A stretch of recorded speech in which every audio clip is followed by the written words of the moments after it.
Mbak Ija. Baik Ibu, Alhamdulillah baik ya. Mbak kesini dengan siapa? Diantar atau sendiri? sendiri. Oh sendiri. Apakah di perjalanan ada kendala? Tidak, Tidak ada. Apakah Mbak ingin ke kamar mandi terlebih dahulu? tidak. Oke, baik kalau tidak ada. Nah, boleh saya memperkenalkan diri terlebih dahulu? Boleh. Boleh.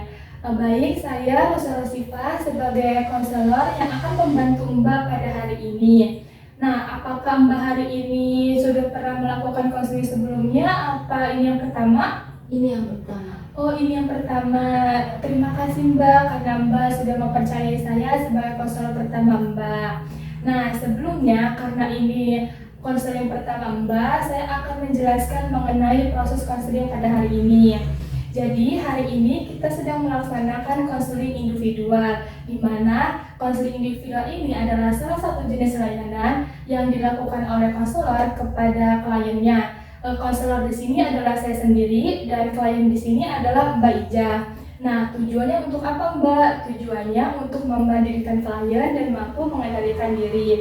Karena di situ ada kata-kata tujuan mandiri, berarti di sini semua keputusan kepada Mbak Ija.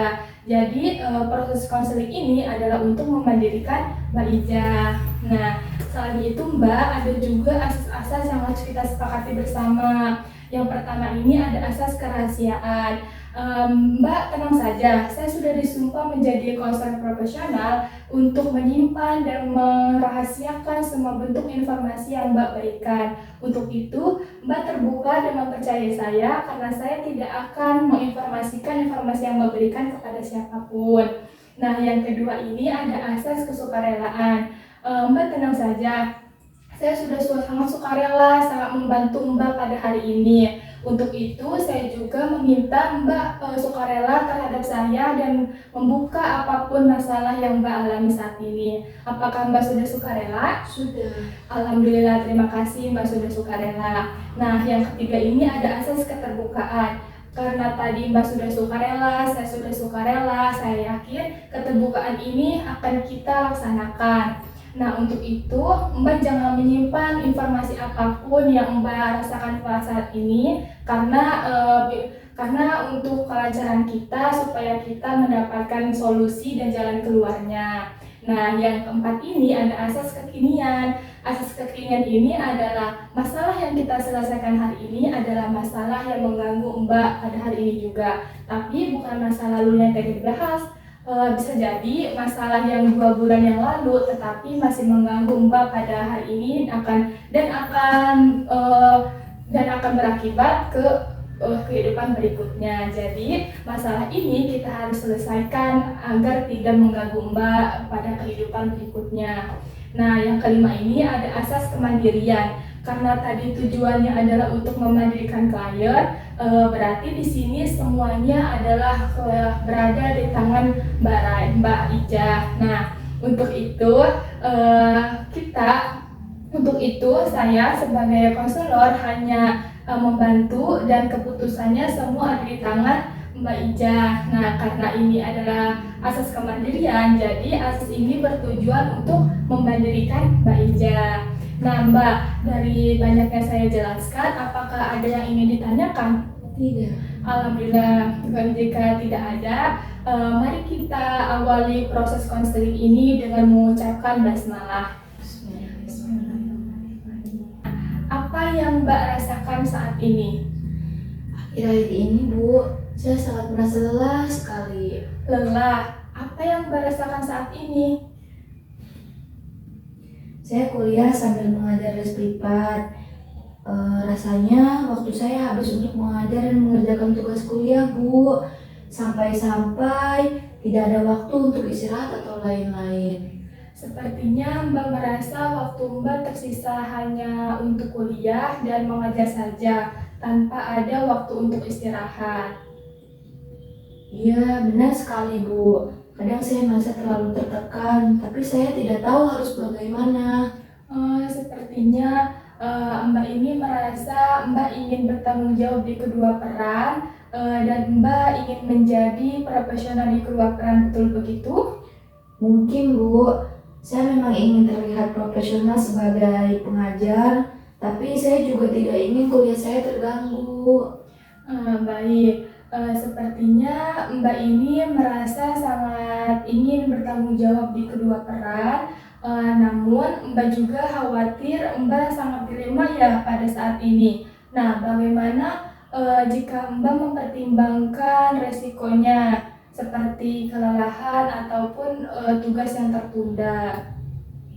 Saya frustasi, Bu. Kadang saya berpikir untuk mengurangi jadwal mengajar, tapi saya khawatir murid-murid dan orang tua mereka kecewa kepada saya, Bu. Saya paham, khawatiran itu wajar. Hubungan baik dengan para siswa maupun orang tuanya itu sangat terganggu. Tapi gimana kalau Mbak bicara tentang situasi Mbak saat ini? Orang tua juga mungkin akan memahami setelah Mbak menjelaskan situasi ini. Saya gak berani, Bu. Takut mereka tidak bisa menerimanya. Khawatir itu wajar, namun jika Mbak terus memaksakan diri, pasti dampaknya akan lebih besar seperti kelelahan, tugas-tugas kuliah juga yang sangat menumpuk, begitu? Ya, kalau dipikir-pikir, mungkin saya terlalu memaksakan diri, Bu. Kekhawatiran itu wajar, namun jika Mbak terus memaksakan diri, pasti dampaknya akan lebih besar seperti kelelahan fisik ataupun tugas-tugas Mbak yang menumpuk dan susah dikerjakan. Ya, kalau dipikir-pikir, saya juga terlalu memaksakan diri, Bu. Nah, menurut Mbak, bagaimana jika Mbak mempertimbangkan risiko yang tadi, seperti kelelahan fisik ataupun tugas kuliah yang tertunda? Nah, bagaimana menurut Mbak? Saya paham resikonya, tapi saya bisa pikir itu bisa mengatur waktu dengan baik untuk menghindari kelelahan dan tetap menyelesaikan tugas kuliah. Nah, itu Mbak sudah mulai menyadari bahwa pentingnya berubah perubahan kecil untuk menyeimbangkan keduanya antara kuliah dan mengajar. Nah, jadi sekarang apa langkah pertama yang Mbak akan ambil untuk mengubah situasi ini? Mungkin saya bisa berbicara dengan murid-murid saya untuk mengurangi jam les. Saya juga perlu lebih tegas mengatur waktu belajar dan istirahat. Nah, itu ide yang baik. Namun, Mbak jika masih merasa kesulitan, coba Mbak mencari alternatif yang lain, seperti mengajar les hanya di akhir pekan. Banyak mahasiswa juga yang menerapkan seperti ini dan dia berhasil. Itu ide yang bagus, Bu. Sepertinya lebih fleksibel untuk saya dan murid-murid, tapi saya takut kehilangan penghasilan. Itu wajar, tapi coba pikirkan, apakah lebih baik mementingkan semua murid dengan resiko kelelahan atau mengurangi murid sehingga Mbak punya banyak waktu untuk istirahat dan kuliah. Mungkin lebih baik mengurangi murid, tapi saya merasa bersalah jika harus menolak murid yang sudah lama belajar dengan saya, Bu. Saya paham Mbak ingin mempertahankan hubungan baik dengan orang tua mereka dan murid-murid, tapi Mbak juga harus tahu betapa pentingnya kesehatan Mbak, baik itu kesehatan fisik maupun kesehatan mental, karena ini adalah untuk produktivitas Mbak dalam jangka waktu yang panjang. Saya rasa itu benar. Kesehatan saya juga penting. Nah, itu Mbak sudah mulai menyadarinya. Jadi, langkah apa yang Mbak akan lakukan untuk mengubah atur prioritas Mbak?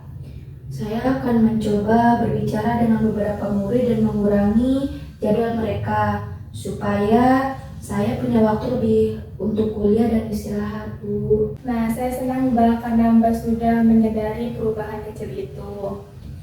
Saya juga merasa lega, Bu. Ternyata ada banyak cara untuk bisa menyelesaikan masalah ini. Nah, saya senang Mbak sudah mulai terbuka kepada saya dan terhadap masalah ini.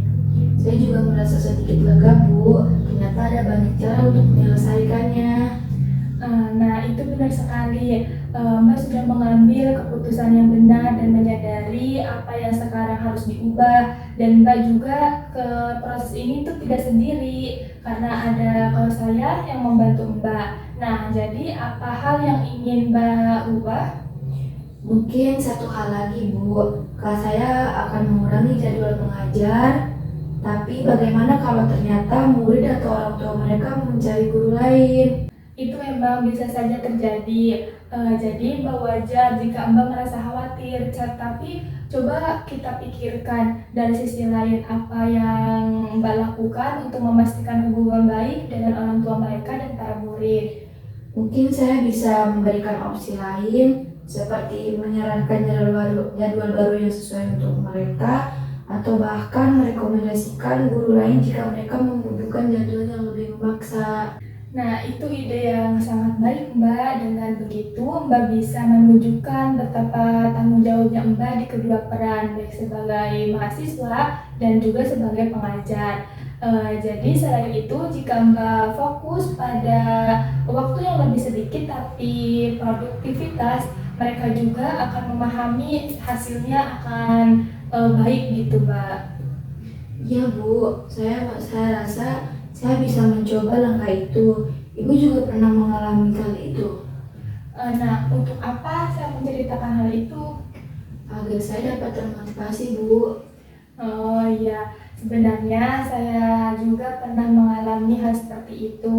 Saya kuliah sambil mengajar, tapi saya juga bisa mencoba berbicara kepada orang tua mereka. Bahkan orang tua mereka mendukung saya untuk lebih fokus kepada pendidikan. Jadi hubungan itu kita baik-baik saja, tidak ada masalah dalam hubungan ini. Wah, itu membuat saya lebih yakin bahwa ibu juga bisa. Saya yakin pasti saya juga bisa, Bu.